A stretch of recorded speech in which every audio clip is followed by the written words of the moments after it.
Good morning, everyone. Thank you for being here today at the Unified Utilities Rebuild Operations Center, where Palisades residents can get help with their water and power services. And I want to thank our CEO and Chief Engineer of the LADWP, Janice Quinones, and the crews for your work to support residents with all their utility needs and their work to allow Angelenos to return home. This has been a challenging time for so many families. The grief and despair continues, and that's why I'm committed to rebuilding this community at lightning speed. Tomorrow marks 2 months since the fires began, and there are several milestones in the recovery. As of tomorrow, the do not drink order will be lifted for all standing structures in the Palisades. And just to give you a comparison, in the tragic Camp Fire, it took 18 months. It was done here in 2. Last month, we restored power. This month, we restored water. 2 months ago, the entire world watched as LA's heroes, our firefighters, police officers, and first responders fought tirelessly to protect our city.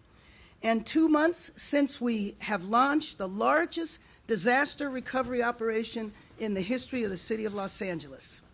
Last week, the EPA completed phase 1 of the debris removal in the Palisades, which came months ahead of expectations. What was supposed to take 90 days was finished in 28. So let me repeat that, 28 days. The EPA removed 300 tons of hazardous materials, such as lithium batteries, burned pesticides, and propane tanks. More than 40 properties have successfully completed both Phase 1 and Phase 2. I want to thank the U.S. Army Corps of Engineers for your urgent work. I also want to thank the administration for making sure that we had the staffing in order to move so quickly. And also our governor, who has always been with us every step of the way, and the collaboration between the city and the county and every level of government. So almost 60 individuals now are entering what I call Phase 3, which is the permitting and rebuilding process. Our sweeping emergency executive orders cut through red tape and bureaucratic delays to expedite this recovery operation. We work to expedite the reopening of schools and child care centers through executive orders. We delivered tax relief for impacted businesses and waived 2025 business taxes. I recently signed city ordinances that were passed by the City Council to temporarily halt evictions for tenants housing people or pets displaced by the wildfires and prohibit price gouging, including by private contractors offering debris removal and rebuilding services during a declared state of emergency. We opened the Disaster Recovery Center, and more than 7,000 Angelenos have visited there and received services. Just about every governmental agency you can imagine is there to help people, as well as many nonprofits. We stood up 4 new impacted worker and family centers, and those centers provide services for the individuals who worked in the homes, on the property, or in the commercial areas, to provide them with direct resources, including cash assistance, and also the ability to find jobs. And interestingly, jobs are available to help with the debris removal process. Twice a week, we've hosted webinars specifically for the residents of Palisades to make sure that they had all the information that they would need in terms of every aspect of recovery and rebuilding. And then we opened the One-Stop Rebuilding Center, where we have 12 city departments, a one-stop shop where you can go in and begin the planning and permitting process now. We also had to take action to shore up the burn areas by installing concrete barriers, sandbags, and other equipment to reinforce vulnerable areas before the rain. I worked with Governor Newsom to ensure homeowners can access as-built plans and allow the city to automatically reissue permits for homes built in recent years. But our eyes are focused ahead. Last week, I reiterated our commitment to the undergrounding of power lines, protecting water supplies, and ensuring that landscaping is fire resistant. And next week, I'll be using my emergency executive powers to direct city departments to create a new accelerated path for Angelenos who want to build in a more resilient way. And I'll be taking action to make sure that infrastructure more fireproof and resilient is built in the face of worsening climate threats. The past 2 months have been a defining time for our city. We will continue to do all that we can to bring this community home. And now I want to introduce our CEO and Chief Engineer of the Los Angeles Water and Power Department, Janice Quinones. Thank you, Mayor Bass. We are very pleased to join you here today in announcing the lifting of the Do Not Drink advisory that has been in effect in Palisades since January 10th. We were able to do so because of the tireless work of our crews here. They've been working 7 days a week, our distribution crews and our water quality staff to flush, test, and reflush as needed in order to eliminate all the contaminants from our systems. We have nearly 100 miles of water pipes in the Palisades that serve over 8,400 homes and businesses. We work very close with our state regulator and follow their guidance and met all of their strict requirements. And we're proud to announce today that the water is safe to resume drinking and using through the Palisades effective tomorrow, March 7. I want to thank our crews for their tireless work. This has been a very intense operation for us, and I'm very proud of the work they've done so far. For those that are fortunate to have returned to their homes and businesses here in the Palisades, before using the water, we encourage you to run the water from all faucets for 10 minutes. And we will be crediting your DWP account $50 so that you don't have to worry about the cost of running the water throughout your system and your household pipes. We're also joined here today by members of our LADWP power system who have been working every day since the fire started. They have been assessing damage, making temporary repairs to our power infrastructure, and I'm pleased to announce we have rebuilt major systems of our distribution system, including replacing 800 power poles and 50,000 feet of cable that deliver power to the houses in the Palisades. We have restored power to thousands of homes and businesses, and as of yesterday, we are down to 143 customers that are located in very hard-to-reach areas. But you can be assured that we won't stop until every last customer is connected. And our commitment goes further, as the mayor stated. Since day one of the restoration, we have decided to go fully underground, and our engineers have been hard at work tirelessly on the design of the permanent underground system. We also got support from the governor's office for our undergrounding plan, and we have about 4,000 feet of underground work already designed and ready for construction. And I would also want to talk about this facility. This facility has been instrumental in our success. We moved into this facility with the support from Parks and Rec to get our crews all joining here on the restoration and the rebuild. This facility is our Unified Utility Rebuild Operations Center. And having this facility, it's going to support our customers in ensuring that they have a place where they can come and do any transaction with either power and water, start and stop water and power services, make account and billing inquiries, request electric service repair or replacement, and coordinate panel replacement and upgrades, and discuss and review the entire build plans for utility connections. We're here to answer your questions. We opened this facility last Saturday, and we're here 7 days a week. I want to close by saying that at LADWP, we are all proud to serve our city and our customers. I hope that you can see and feel the heart and commitment by every employee that is here today and everyone who has been working tirelessly throughout your neighborhood over the past 2 months to rebuild, to replace, and to restore the infrastructure.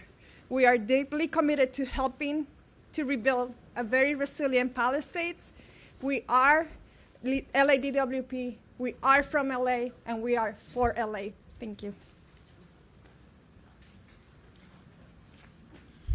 Good morning. I'm Bob Fenton, the FEMA Regional Administrator.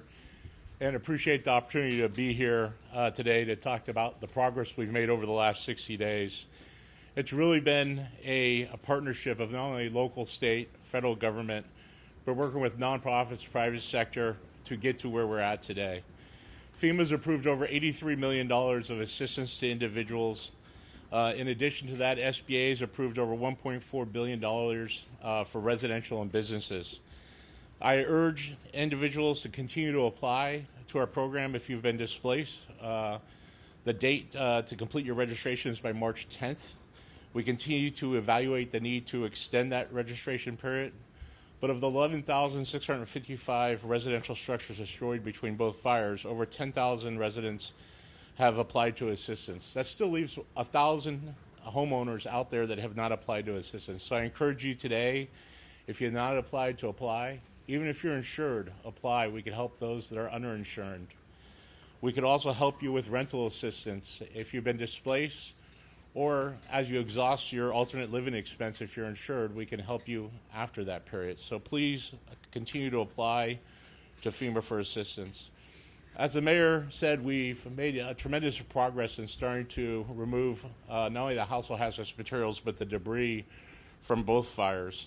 Not only EPA, but Cal EPA, the Department of Defense was brought in, the U.S. Coast Guard, and many other agencies to help accelerate the removal of household hazardous materials. And over 9,000 parcels have been cleared of not only household hazardous materials, but also of batteries.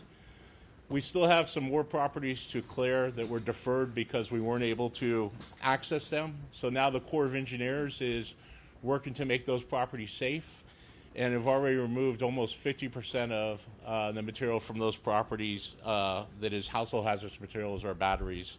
We will continue to increase that over the days, weeks ahead of us, and are now focusing on what we call phase 2 of debris removal, which is actually removing the ash and debris from each house. We've completed 118 properties across both fires, 53 here in Palisades, and continue to bring in additional crews to clear more. I urge individuals to get their right of entries in to participate in this program so that we could quickly get to you and start to clear the debris from those. In addition to the residential properties we're doing, we're also working on public properties and have already started to remove debris from schools, 5 in Pasadena and 3 at LA Unified School District. And of the 3 in LA Unified School District, have cleared 2 out of the 3 with 1 completely done. So we are moving as fast as we can to be able to enable not only the quick ability to get to recovery, but by ensuring that that we support everyone displaced and ensuring that they have assistance that they need to either temporary rent or provide temporary housing, and that we focus together on ensuring that we build back better. One of the programs we have in FEMA is our hazard mitigation program, where we take about 20% of the funding we spend here to help to make things better and stronger as we rebuild back. And that'll be a key part to helping to ensure that this never happens again in LA, where you have these type of fires. And so if we do that through strong codes, through undergrounding power lines, through making the area hardened, we will be able to meet those goals. So look forward to working with the partnership and the mayor's leadership and the governors to reach these goals. Thank you. Before we go to questions, I've asked Colonel Swinson if he would say a few words on behalf of the Army Corps of Engineers. And let me just say, the EPA, FEMA, and the Army Corps of Engineers have just been absolutely exemplary. Thank you, Mayor. Good morning, City of Los Angeles. It's an honor to be here today to address you. We are moving at light speed on debris removal in LA City and the greater LA County. If you've heard me talk before, you know I've said we move at the speed of trust, and I am trying to build that trust every day with the people of this great community. As Mr. Fenton mentioned earlier, the ROE deadline is the 31st of March. If you have not signed up for your right of entry, I encourage you to reach out to either the county or to the Corps call center. We want to answer your questions, or find me out on the streets. We want to answer your questions. We want to give you the confidence that you know the facts about the program and that you're comfortable signing up. Please sign up before the 31st of March. We have currently 39 crews doing primary debris removal here in this community, and we are rapidly clearing lots and returning these lands back to you so that you can build your lives and livelihoods here in this beautiful community. Again, it's an honor to be here, and I look forward to taking any of your questions. Thank you. And a word about where we are standing right here. So this is on city property. You see a playground, the rec center, and the library that was destroyed. And one of the things that we want to do is really focus on this area here to create a sense of community, clearing it out in phase 1 and phase 2, and I thank you again for expediting that, but putting up temporary structures so that the people, while the rebuilding is being done, they're rebuilding individual homes, we want the sense of community reestablished where community members can come. And of course, in the redesign, we will involve the community in helping to support and figure out exactly how they want to see these projects built. Thank you very much. Open up for questions. Yes? Mayor Bass, a question for you and for DWP. 800 power lines already rebuilt. Just heard you say 4,000 feet of undergrounding work and infrastructure will be has been approved. Can you talk about that? That's new news. Is that all 4,000 feet of power lines? Because on PCH, I've been watching a lot of the wooden beams be replaced with metal and power lines going above ground. So can you just clarify? Yes. So we talked about temporary rebuild, and we're building temporary to permanent rebuild. This is what we will use if we're on overhead, because it's going to take us several years to underground the whole organization, the whole system. So that's why you're seeing steel poles in Sunset and then PCH. We have 4,000 feet of underground already designed for starting in Sunset and from the substation that is on Sunset Boulevard. And the goal is to have all of Palisades with new underground infrastructure, power infrastructure. We also have, we'll work with the telecom companies to underground their facilities as well. Mr. Nunez, for the undergrounding, when you talk about the whole system, do you mean just the Palisades area, or is that citywide? And are you looking at other burn areas or high-risk areas that also could have undergrounding? So yes, right now we're talking about Palisades, but we're looking at the new maps that CAL FIRE is developing on the high-risk areas for fire, and then evaluating what's the best solution for fire mitigation and fire resiliency. Hey, Mayor. Let me just say, hold on a second. Let me just say also, I believe that design started shortly after the fires. Yeah. Yes, Mayor. We started actually 2 days after the fire started. We started the restoration planning. That's why we're here today. And this center moved this quickly so that we can bring the temporary to permanent infrastructure quickly. And then a week after, we started the undergrounding planning for the rebuild of the area, which is the total permanent solution. Yes. And Mayor, if I could ask, I talked to one fire victim, and she was just asking the question, not accusing anyone. She wanted to know, she had heard quotes for rebuilding at 300 to 400 a square foot in the Eaton fire zone, and up to more than 1,000 over here. Is there justification for it? I mean, do you guys look into that? I'm sorry, but I don't understand the question. The cost? The builders are charging a lot more money Oh. in the Palisades. Is that something, I mean, you look at what you've done with, Yeah. rents. Well, we certainly don't want to see any price gouging, but I do have to tell you, I don't know about the comparison between how much it costs to rebuild in the Eaton fire and how much it would cost here. Sorry. Yes. Can you talk about the announcement that you made today and the amount of people that you feel like it'll impact in terms of businesses and people whose homes did survive? Which part of the announcement? Water. Oh. Yeah, and they haven't been able to go back. How you want them to really just take caution? I know you Yes. 10 minutes to run it, but you don't want To run the water. Just can you go over that a little bit more? Why Sure, I'll start, and then of course I'll hand it over to our general manager. that relates to showers. Yes. Well, we would like for people to turn on all of the faucets throughout the house and let them run for 15 minutes. And I believe that our CEO was saying that you will receive a $50 credit on your bill. Do you want to talk more? Yeah, and we are putting door hangers in every house with specific instructions on how to flush the system in the house. We also have information on our website, on LADWP in the water quality website. And so your question about how many customers, we had about 8,400 houses in the area.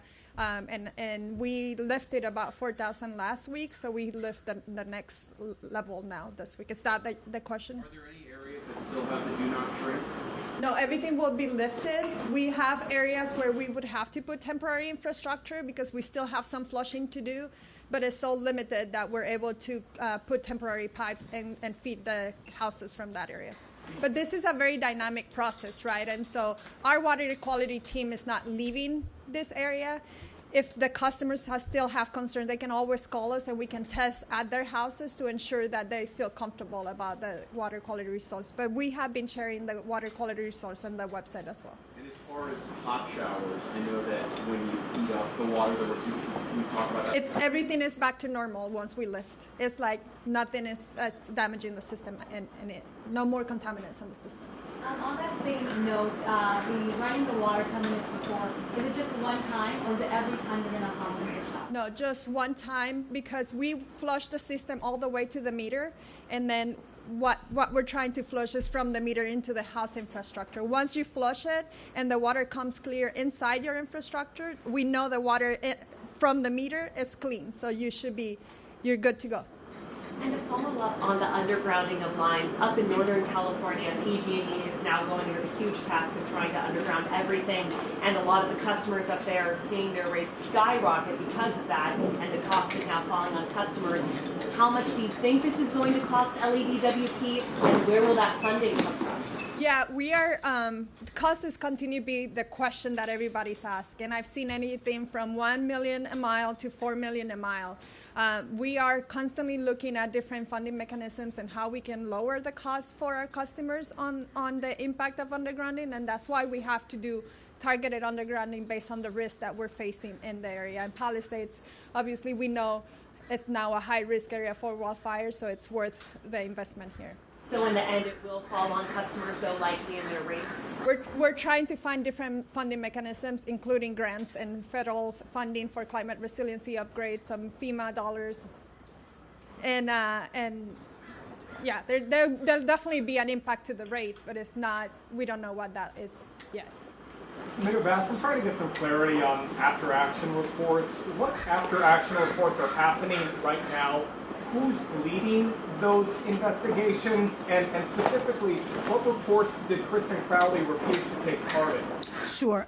Before I answer that, let me just say that trying to do everything to get people back in their homes as soon as possible. So those individuals that have gone through phase 1 and phase 2, in my emergency declaration that was signed about a week after the fires, we provided for individuals if they want to put up temporary structures, if they want to put up ADUs, in the same way that we hope to have temporary structures put up here.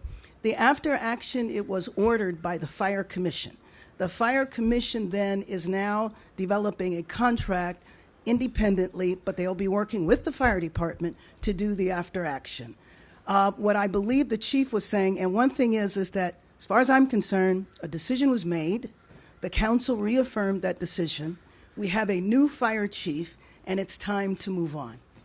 But can I just get some clarity? So there's one after-action report that's taking place. Is that there is, by state law, an after-action report is ordered, and I would be happy to give you a copy of that state law. In addition to that, the governor has ordered intensive investigation from the Fire Safety Research Institute, which is the same organization that studied the fires in Maui. That is a report that is probably going to take a year at best. And I would imagine that there might be other investigations. The after action required by state law is independent of what the governor said. I'll be happy to show you that state law. Next. Mayor? Yes. So do you have now any idea when the first home will be completed? No, I don't. No, I mean, I don't. But again, an individual might choose to do an ADU and live in that ADU while they are building. So, but it's our job to make sure that we do everything so that they can make those decisions and rebuild as fast as possible. That's why we're encouraging people to enter what I call phase 3 right now. You know, to me, to go through such a tragic loss, the grieving process, the best way to come out of that is to see the future.